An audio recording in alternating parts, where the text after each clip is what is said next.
जरूरी सूचना है सभी स्टूडेंट्स के लिए। स्टडी फॉर सिविल सर्विसेज का Android app Google play store में आ चुका है, उसको प्लीज तुरंत इंस्टॉल कर लीजिए।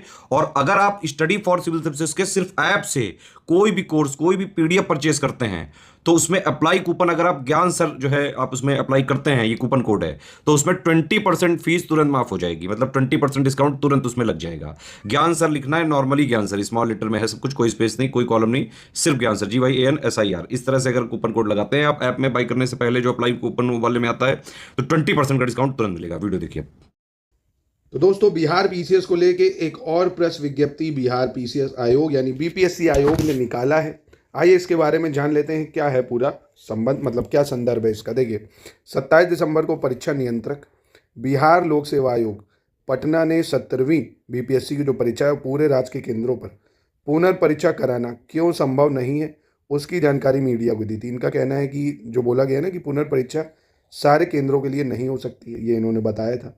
विभिन्न print, electronic media, social media पर इसका प्रसारण भी किया था, लेकिन फिर भी कुछ मीडिया द्वारा इसे सनसनीखेज बनाने के लिए यह कर प्रकाशित किया गया है कि किसी भी सूरत में पूरी परीक्षा की पुनर्परीक्षा नहीं ली जाएगी। अगर ये देखिए, जब आप यही चीज़ कह रहे हो कि परीक्षा नहीं संभव नहीं ली जाएगी, तो वही चीज़ मीडिया वालों ने भी लिख दी कि किसी भी हाल में पुनर्परीक्षा नहीं ली जाएगी।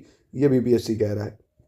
आर पार की लड़ाई, इस टाइप के वर्ड से इनको प्रॉब्लम हो रही है, तो इसका नोटिस देना। पर बच्चे इतने टाइम से बेचारे सर्दी में मार खा रहे हैं, भूखे प्यासे मर रहे हैं, उसकी इनको चिंता नहीं है। फिर भी इस तरह की कह रहे हैं हेडलाइन से भ्रांति फैलती और आयोग की हठधर्मिता के कारण पर्याप्त प्रमाण रहते हुए भी सभी केंद्रों पर पुनर्परीक्षा नहीं कराना चाहता, जिससे आयोग की छवि खराब होती, इनका ये कहना है। दूसरी तरफ इन्होंने फिर स्पष्ट कर दिया कि पूरे राज्य में 17वीं प्रतियोगिता जो परीक्षा है वो कराने का प्रश्न है। यह स्पष्ट किया जाता है कि आयोग के समक्ष ना ही किसी जिला पदाधिकारी द्वारा कोई प्रतिवेदन उपलब्ध कराया गया है कि परीक्षा में धांधली हुई या लीक हुआ, जो भी मामला है, ना ही अन्य स्रोतों से कोई साक्ष्य प्रमाण प्राप्त हुए हैं। इसलिए बापू परीक्षा केंद्र में लीक हुआ है, वहाँ के साक्ष्य हैं, सीसीटीवी फुटेज है, तो वहीं पे ये कह रहे हैं कराएंगे, और जिलों में परीक्षा नहीं कराई जाएगी किसी भी हाल में, ये कह रहे हैं ना, नहीं लिया जा सके। एकमात्र आप देख रहे हो परीक्षा केंद्र बापू परीक्षा परिसर पटना के संबंध में जिलाधिकारी ने इनको प्रतिवेदन भेजा है सोशल मीडिया वीडियो के थ्रू, इनके थ्रू। तो ये कह रहे हैं कि जो 4 जनवरी को बस इसी का पेपर होगा, इसका निर्णय लिया गया है। अन्य 911 केंद्रों पर सम्मिलित परीक्षार्थियों के हित को दृष्टिगत अन्य सभी केंद्रों पर पुनर्परीक्षा कराने का कोई आधार आयोग के समक्ष नहीं है।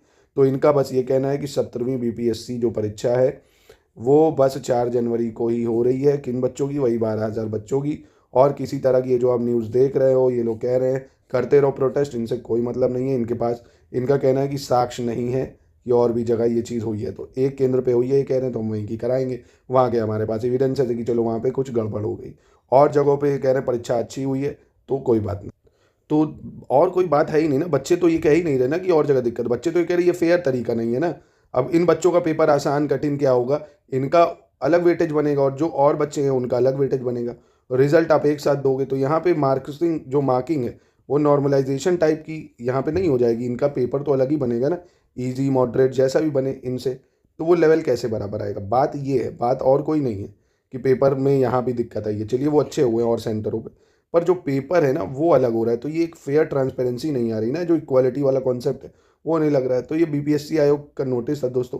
तो बीपीएससी की लेटेस्ट न्यूज़ मेरा काम है देना आपको, वही मैंने दी। बाकी बिहार पीसीएस की आप प्रिपरेशन कर रहे हो तो देख रहे हो आयोग कैसा हट पे लगा हुआ है। मुझे तो नहीं लग रहा है कराएंगे ही, पता नहीं क्या होगा, कभी लगता है कभी नहीं लगता है इस टाइप के नोटिस देख के। तो आप मेंस की तरफ अपने फोकस भी करते रहिए, जिन बच्चों का प्री निकल रहे हैं ना, मेंस की तरफ फोकस करिए। मेंस की पूरी आंसर राइटिंग वगैरह आपको पूरा फीडबैक, मॉडल आंसर कैसे लिखना है, सब कुछ हम सिखाएंगे दोस्तों। हमारा ग्रुप चल रहा है मेंस।